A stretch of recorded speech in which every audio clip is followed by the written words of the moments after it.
Hello friends, welcome back to our YouTube channel CSC class. मैं हूं आपका दोस्त सुनील कुमार और स्वागत करता हूं अपने इस चैनल पे। हम सीख रहे हैं नेटवर्किंग और नेटवर्किंग सीखने की सीरीज में हमने इंटरनेट टॉपिक को पिछले क्लास में स्टार्ट किया था और उसमें हमने दो टॉपिक को कवर भी किया था, जिसमें हमने देखा था कि इंटरनेट क्या है और यह कैसे वर्क करता है, और साथ ही के साथ हमने वर्ल्ड वाइड वेब के बारे में भी समझा था। तो आज हम उसी क्लास को कंटिन्यू करते हैं। तो चलिए शुरू करते हैं बिना किसी देरी के। लेकिन उससे पहले अगर आप हमारे इस चैनल पे पहली बार आए तो प्लीज हमारे इस चैनल को सब्सक्राइब करें एंड बेल आइकन प्रेस करके नोटिफिकेशन ऑल कर ले, ताकि जब भी कोई नई वीडियो अपलोड हो नोटिफिकेशन सबसे पहले आपके पास पहुंचे। ओके, तो चलिए शुरू करते हैं।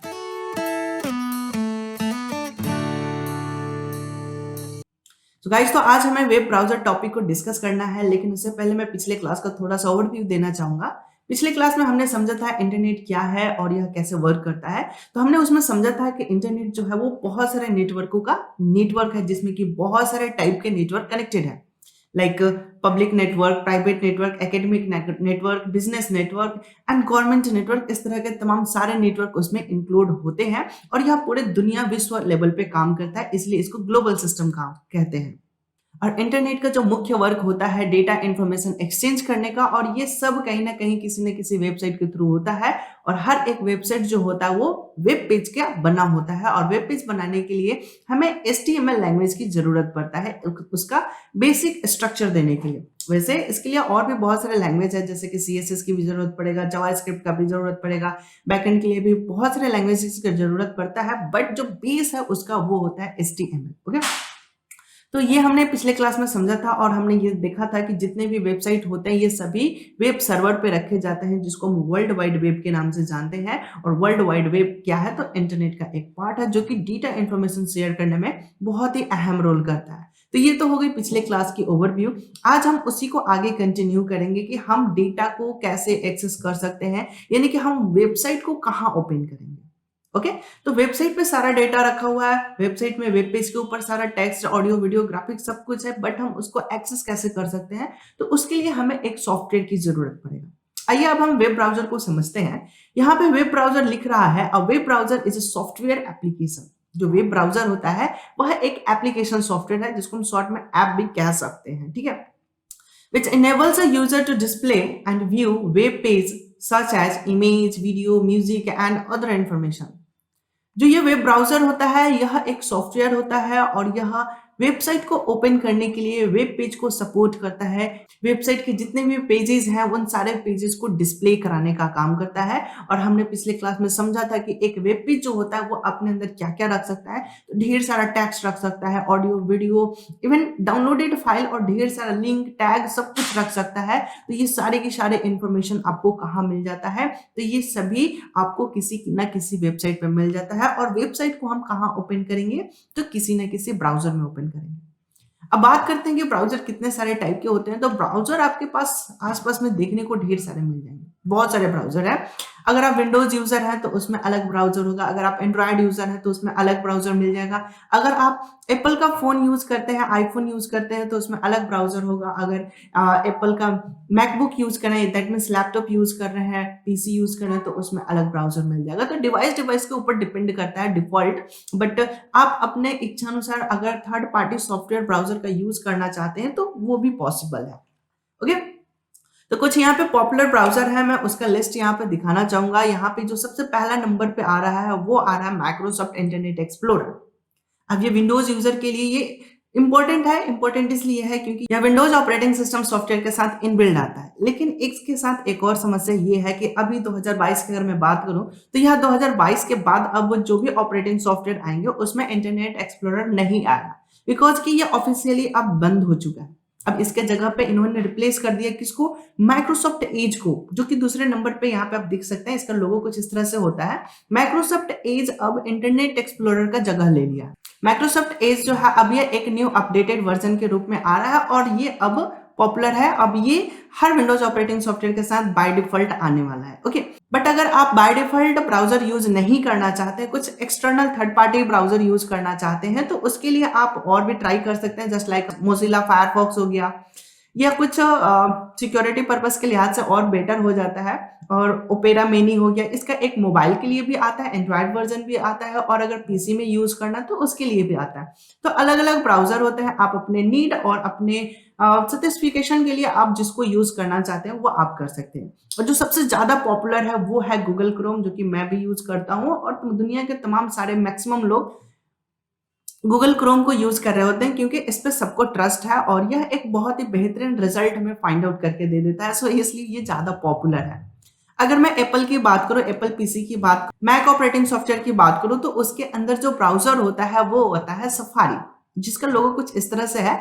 तो यह हमारा पूरी की पूरी ब्राउजर है, बट इतना ही नहीं है। आई रिपीट, इतना ही ब्राउजर नहीं है, इसके अलावा और भी बहुत सारे ब्राउजर है, बट यहाँ पे कुछ पॉपुलर ब्राउजर के नाम मैंने दे रखा हुआ है। ओके, तो मुझे उम्मीद है कि ये ब्राउजर आपको समझ में आ रहा होगा। अगर मैं इसका डिटेल दिखाना चाहूँ तो मैं थोड़ा सा मैं अपने पीसी को ऊपर लेके चलूंगा आपको। तो यहाँ पे आप देखेंगे मेरे पास एक ब्राउजर है जो कि यहाँ पे है माइक्रोसॉफ्ट एज है, ठीक है। तो ये एज है और इसका कुछ लोगो इस तरह से दिख रहा है। अभी मैं इसमें इंटरनेट भी कनेक्ट करूंगा।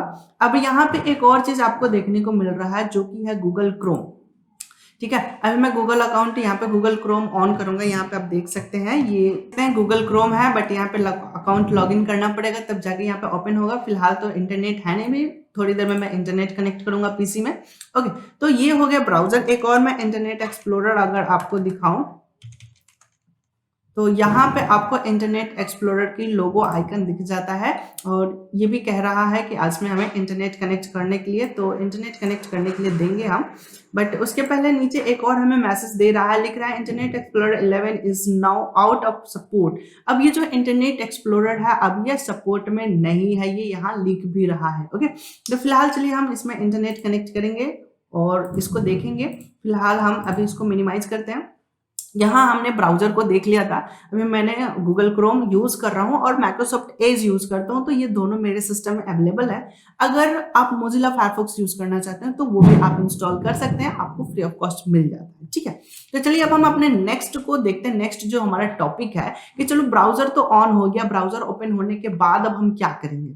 तो ब्राउजर ओपन होने के बाद हमें एक मिलता है सर्च इंजन, जिसकी मदद से हम दुनिया के किसी भी इंफॉर्मेशन को सर्च कर सकते हैं और उसको हम एक्सेस कर सकते हैं। ओके, तो आइए हम सर्च इंजन के बारे में भी समझते हैं कि सर्च इंजन एक्चुअली है क्या। फिर मैं इंटरनेट कनेक्ट करके आपको लाइव सारी चीजें दिखा दूंगा, ठीक है। तो यहाँ पे लिख रहा है a web search engine is used to search for information on the internet, यानी कि इंटरनेट के ऊपर कोई भी इंफॉर्मेशन सर्च करना है। अगर आपको किसी वेबसाइट को सर्च करना है, या फिर कोई डेटा सर्च करना है, या फिर कोई इमेज सर्च करना है, ऑडियो सर्च करना है, वीडियो सर्च करना है, या फिर कोई वेबसाइट के बारे में आप सर्च करना चाहते हैं, इवन आप मेरे वीडियोस को भी सर्च करना चाहेंगे तो वो भी आप सर्च कर सकते हैं। मेरे नाम से भी आप सर्च करेंगे तो मेरा इमेज मिलेगा। तो दुनिया की कोई भी इंफॉर्मेशन किसी के बारे में भी सर्च मारेंगे तो वो आपको वहां पे अवेलेबल मिल जाता है, ठीक है। अब ये जो सर्च इंजन होता है ये किसी ना किसी ब्राउजर के अंदर ओपन होगा। ओके, तो हम देखेंगे, अभी इसको मैं ओपन करके भी दिखाऊंगा।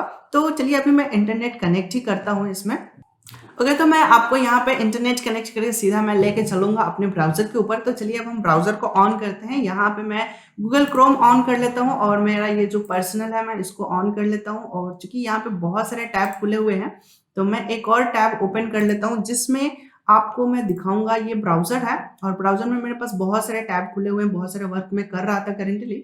ऐसा करता हूँ कि मैं इसको एक अलग कर लेता हूँ और मैं जो मेन है मेरा उसको मैं मिनिमाइज कर देता हूँ और यह मेरा अलग टैब ओपन हो चुका है। ओके, अब मैं इसमें काम करूंगा क्या, तो मैं अब आपको इसमें दिखाने वाला हूँ कि सर्च इंजन क्या है, ठीक है। तो सर्च इंजन के लिए मैं यहाँ पे सर्च मारूंगा google.co.in, ठीक है, google.co.in। यह हमारे इंडिया का वेबसाइट है, गूगल का सर्च इंजन है जो कि यहाँ पे आपको दिखाई दे रहा है, ठीक है। तो ये गूगल क्या, गूगल एक सर्च इंजन हो गया, लेकिन गूगल क्रोम क्या है, तो वह एक एप्लीकेशन हो गया जो कि इस ब्राउजर के अंदर ओपन है। यहीं पे मैं माइक्रोसॉफ्ट एज को भी ओपन करूं तो यह एक एज सॉफ्टवेयर है, एप्लीकेशन सॉफ्टवेयर है, बट इसके अंदर मैं गूगल सर्च इंजन को ऑन कर सकता हूं। मैं यहाँ पे फिर से मैं google.co.in लिखूंगा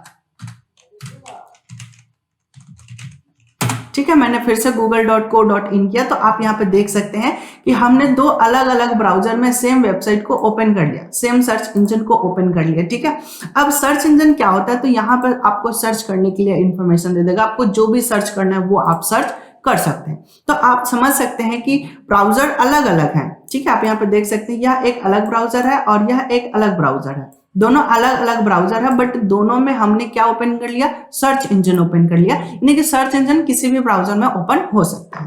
ओके, तो आइए अब हम कुछ और इसके बेसिक इंफॉर्मेशन को बारे में समझते हैं।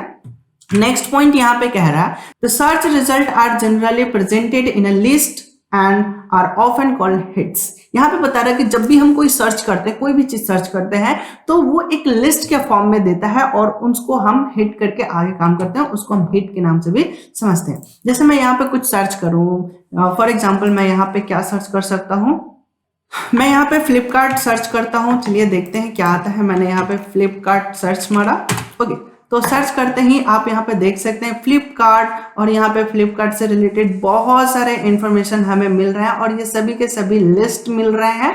यहाँ पे आप देख सकते हैं फ्लिपकार्ट का ऑफिशियल जो वेबसाइट है वो सबसे टॉप पे दिख रहा है, और भी यहाँ पे बहुत सारे है, विश लिस्ट है, ट्रैक ऑर्डर है, फ्लिपकार्ट केयर है, और भी जो भी फ्लिपकार्ट से रिलेटेड जितने भी चीजें हैं वो सभी एक लिस्ट में हमें दिखाई दे रहा है, और हमें जो भी ओपन करना है जस्ट हमें उस पर हिट करना है और यहाँ पे उसकी वेबसाइट ओपन होके सामने आ चुका है। ओके, तो ये मैंने फ्लिपकार्ट के वेबसाइट को ओपन कर लिया। इस तरह से आप किसी भी वेबसाइट को ओपन कर सकते हैं। अगर सपोज हमें आधार कार्ड के बारे में अगर हमें सर्च करना है तो हम सबसे पहले गूगल सर्च इंजन ओपन कर लेते हैं। इसके बाद हम लिखते हैं UIDAI, मैंने सर्च मारा और यहाँ पे हमारे आधार का वेबसाइट ओपन हो जाता है। ठीक है, यहाँ पे हिंदी इंग्लिश जो भी लैंग्वेज है, लैंग्वेज देने के बाद सपोर्ट हमने इंग्लिश किया, और इंग्लिश करने के बाद यहाँ पे वेबसाइट ओपन होगा और यहाँ पे हम अपनी जो भी बारे में जो भी काम करना है वो हम अपना काम यहाँ पे कर सकते हैं। अब ये हमने वेबसाइट को ओपन कर लिया। ठीक है, और जो भी हमें इंफॉर्मेशन कलेक्ट करना है वो हम कलेक्ट कर सकते हैं। तो हमने समझा कि सर्च इंजन में हमने कोई भी डेटा सर्च कर सकते हैं। ओके, नेक्स्ट पॉइंट को हम देखते हैं। नेक्स्ट पॉइंट यहाँ पे लिख रहा था, इंफॉर्मेशन में consist of web page, images, text and other type of information, type of file. अब यहाँ पे बता रहा है कि जो वेब पेज होते हैं वो क्या क्या कंटेंट कर सकते हैं, तो इमेज रखते हैं, टेक्स्ट रख सकते हैं और बहुत सारे फाइल्स रखते हैं। जैसे कि अभी हमने ओपन किया था यहाँ पे आधार कार्ड वाले, तो यहाँ पे आपको बहुत सारे टेक्स्ट दिख रहे हैं। अगर हम इसमें क्लिक करें, लिंक है, अगर मान लीजिए कि हमको अपने आधार के बारे में कुछ भी जानकारी लेना है तो हम इस पर क्लिक करेंगे। ठीक है, और माई आधार में गए, यहाँ पे हम डाउनलोड आधार पे गए तो यहाँ से हम डाउनलोड आधार कर सकते हैं। ठीक है, अगर मैं फ्लिपकार्ट पे जाऊँ तो फ्लिपकार्ट पे बहुत सारे इमेजेस दिख रहे हैं, टेक्स्ट दिख रहे हैं। फॉर एग्जांपल यह मेरा एक प्रिंटर है, मैं इस प्रिंटर पे जस्ट क्लिक करूंगा तो प्रिंटर की यहाँ पे वेबसाइट ओपन हो गई, और इसके पेज पे आपको जो भी प्रिंटर चाहिए वो आप प्रिंटर यहाँ से सर्च कर सकते हैं। यहाँ पे एक आपको लेजर जेट प्रिंटर दिख रहा है और आप यहाँ से इस प्रिंटर को परचेज कर सकते हैं, बट ये सोल्ड आउट है। ठीक है, अब हम यहाँ पे इस पे नोटिफाई पे क्लिक कर देंगे तो जब भी हमें कोई इन्फॉर्मेशन आएगा हमें पता चल जाएगा। तो खैर ये तो बात की बात है। तो हमने देखा कि इस पे इमेजेस भी हैं, टेक्स्ट भी है, लिंक भी है, बहुत सारे इन्फॉर्मेशन है जो भी प्रोडक्ट के बारे में हम सर्च कर रहे हैं। इवन आप जिस वेबसाइट पे जाएंगे उससे रिलेटेड उसका आपको वहां पे इंफॉर्मेशन मिल जाता है। ठीक है, नेक्स्ट पॉइंट यहाँ पे बता रहा है, some popular search engine are given below. बहुत सारे सर्च इंजन होते हैं जिसमें कि सबसे ज्यादा पॉपुलर अपना गूगल है, बट उसके अलावा और भी है, जैसे कि बिंग है, इंडेक्सिंग है, याहू है, ask.com है, opera.com है। एक और सबसे महत्वपूर्ण है DuckDuckGo। ये बहुत ही फेवरेट है, ये आपकी सिक्योरिटी पर्पज से यूज किया जाता है कि आपकी इंफॉर्मेशन को हाइड करके पूरी दुनिया से हर वेबसाइट से अलग अलग चीजें इंफॉर्मेशन कलेक्ट करके ला देते हैं। तो यहाँ पे बहुत बढ़िया बढ़िया है। अगर हम इसको दिखाएं तो हम गूगल पे ही आ जाते हैं। यहाँ पे इन सबको बंद कर देते हैं फिलहाल। तो एक मैं सर्च इंजन यहाँ पे ओपन कर देता हूँ google.co.in, तो ये एक मेरा पहला सर्च इंजन हो गया। दूसरा हम ask.com कर देते हैं। ask.com हमने किया तो यहाँ पे ask.com का सर्च इंजन ओपन हो रहा है, और मैं एक और नया ओपन कर लूं फटाफट। यहाँ पे ask.com का सर्च इंजन ओपन हो चुका है, यहाँ पे सर्च करने के लिए दे रहा है। एक और मैं बिंग कर लेता हूँ, BING, bing.com।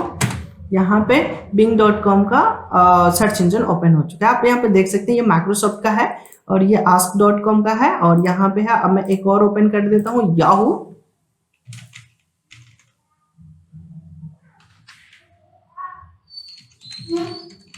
yahoo.com हमने लिखा और यहाँ पे आप देखेंगे कुछ सेकंड में यहाँ पे yahoo.com का भी सर्च इंजन ओपन हो जाएगा। तो आप देख सकते हैं हमने सेम ब्राउजर के अंतर्गत एक हमने गूगल ओपन कर लिया, ask.com ओपन कर लिया, bing.com इसका भी एक सर्च इंजन है, ये भी यहाँ पे ओपन हो चुका है एंड फाइनली हमने yahoo.com को भी ओपन किया। एक और मैं आपको जो डक डक गो के बारे में मैंने बताया वो भी मैं आपको दिखा देता हूँ, डक डक गो। ठीक है, तो ये भी एक बहुत ही अच्छा, ठीक है, देखते हैं, ये एक डॉक्टर गो का सर्च इंजन है। सर्च इंजन वो होता है जहां पे आप सर्च कर सकते हैं, इवन आप यूट्यूब पे भी सर्च करते हैं तो वो भी एक तरह का सर्च इंजन ही होता है। मुझे उम्मीद है कि ये पॉइंट्स आपको सारे क्लियर हो चुके होंगे कि हम एक वेबसाइट के अंदर मल्टीपल सर्च इंजन ओपन कर सकते हैं और उसके ऊपर हम मल्टीपल इंफॉर्मेशन कलेक्ट कर सकते हैं। अब डिपेंड करता है कि आप कैसे वर्क कर रहे हैं, आपको किस पे सबसे ज्यादा ट्रस्ट है, आप उस वेबसाइट को, उस सर्च इंजन को यूज कर सकते हैं। ओके, तो यहाँ पे हमने सारे सर्च इंजन के बारे में समझ लिया और मुझे उम्मीद है कि ये सारे पॉइंट्स आपको क्लियर हो चुके होंगे। अगर फिर भी कोई डाउट या कंफ्यूजन रह जाता है तो आप हमें कमेंट सेक्शन में कमेंट करके जरूर बता सकते हैं ताकि हम आपको हेल्प कर सके, आपको जो भी डाउट्स मन में है उनको क्लियर कर सके। ओके, तो अगर ये वीडियो आपको पसंद आया हो तो प्लीज हमारे इस वीडियो को लाइक करें और हाँ, ज्यादा से ज्यादा लोगों तक शेयर करें ताकि वो भी फ्री में अच्छा एजुकेशन गेन कर सके। ओके, तो मिलते हैं हम अपने अगले वीडियो में, तब तक के लिए धन्यवाद, take care and bye bye.